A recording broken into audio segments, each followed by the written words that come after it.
So, I just want to get on here real quick and I want to talk about dark spaces and chosen ones.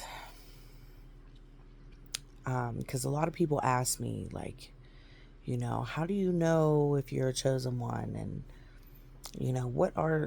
how do I get out of these dark spaces? What are these dark spaces about? What are they supposed to teach me? So, first of all, let's talk about the dark spaces. Dark spaces are times of uncomfortability for the collective.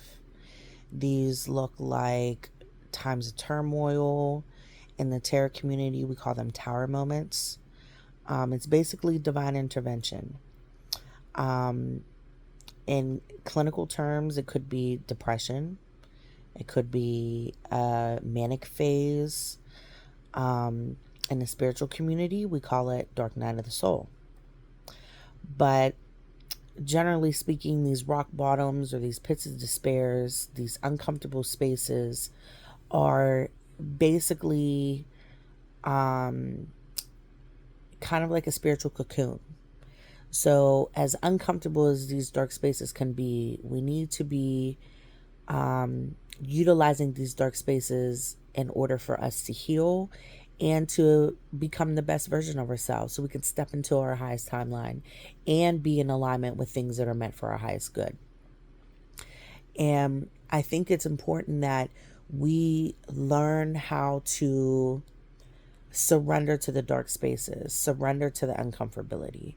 Anytime we are in dark spaces, there's always a need for us to lean in, or a need for us to surrender, or a need for us to, accept the current moment and be present within that moment. And there's always a breakthrough in the end. I've been saying that for years now, that when you're in times of uncomfortability, lean into it as much as you can and surrender, because there's always a breakthrough or a revelation in the end. You will understand and you will begin to process why you were in those dark spaces to begin with and what those dark spaces can do for you. The lesson behind it, what you're learning about, the previous scenario or situation that brought you to that dark space, you know. And I think now, as we are moving into a new era and moving into us being fully assimilated into the age of Aquarius now, I think it's important that not only do we utilize these dark spaces as often as we can, but being innovative and creating new ways for us to get out of them.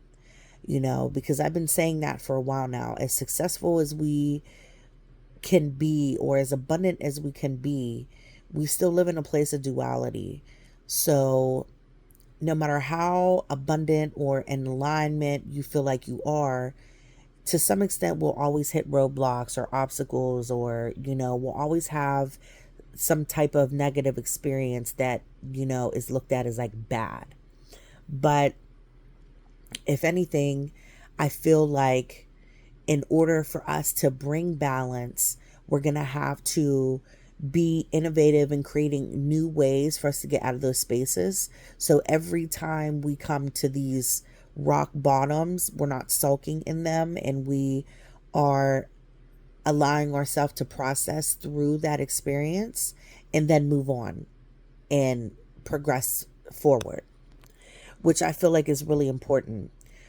Especially as we are closing out these old cycles, closing out these, old belief systems and old conditioning, and just the old way of living, all of these things within society that was set into place, all these systems, they're starting to crumble and fall now.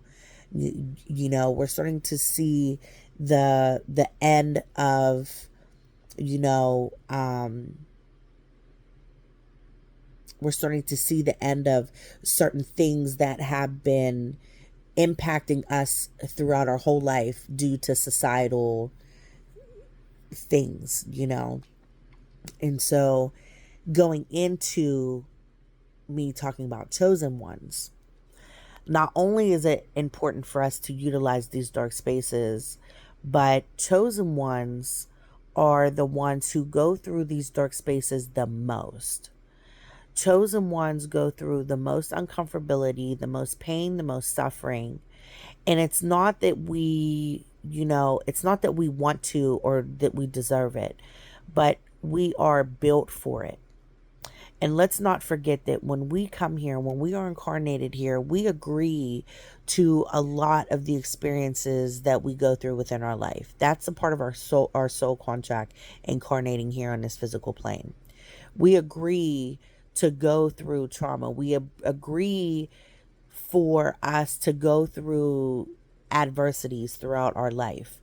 And even the people who cause the suffering and the pain, those souls before we incarnated here actually agreed to help you through that process for your soul's growth and evolution. Now, let me repeat that.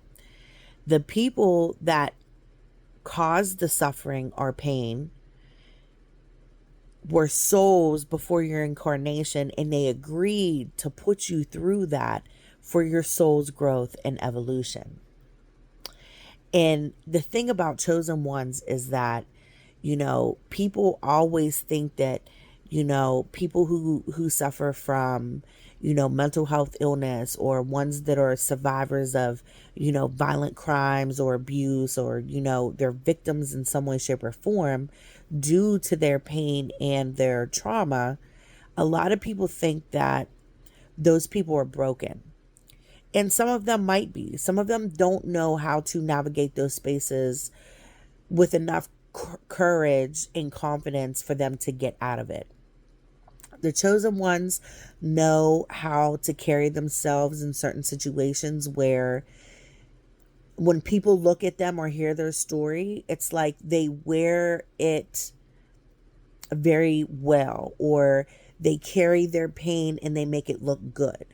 You know what I mean? And I'm also speaking for myself. And there's a lot of people that I know that have gone through abuse or trauma or whatever it is.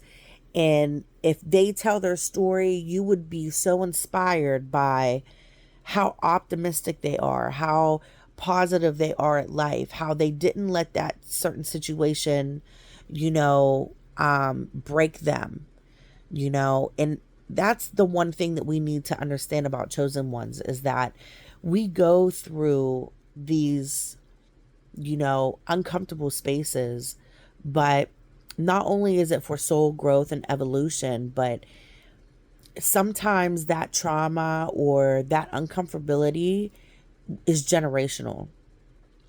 And so anyone who is allowing themselves to utilize that dark space for healing, you're not just healing for yourself, you're healing for your entire bloodline.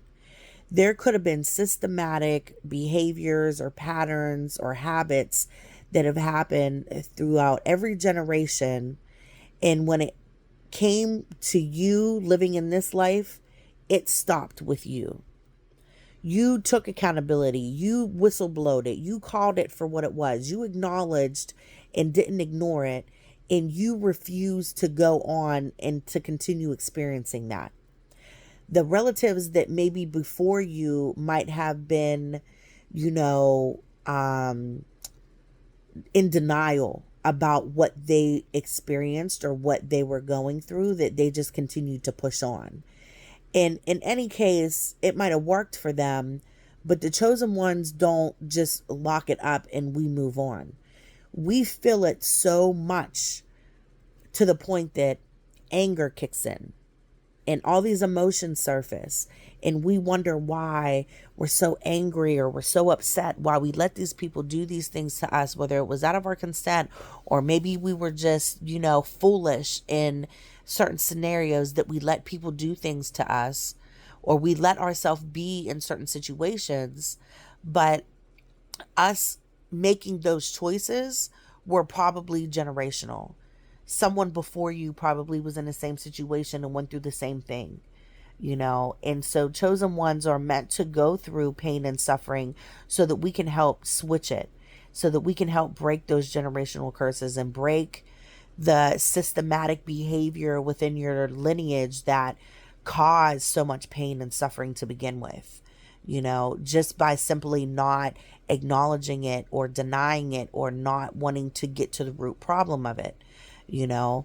And when we're in these dark spaces as chosen ones, it's going to be really important in the future that we learn shadow work and what it can do for us and how it can change us and transform us, into becoming the best version of ourselves.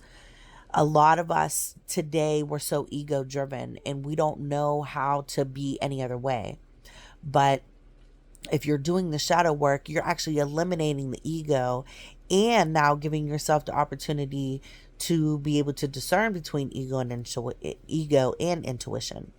And when your shadow steps in certain scenarios or certain areas of your life, your shadow actually has qualities that we need to be utilizing. Whether that's standing up for yourself, giving you courage, giving you confidence, giving you something that you lacked in the past that you were once afraid of, which is the whole point of it being a shadow to begin with. Something was fear based, or a lack of something made you believe that you couldn't have that thing, or maybe someone told you that you couldn't deserve it. And so now with the shadow work, you're being able to build yourself up from all those fear based concepts, all those egotistical concepts, all those judgments on yourself and others. And you're allowing yourself to grow through that so that you can become the best version of yourself. And as a chosen one, teaching others to do it as well.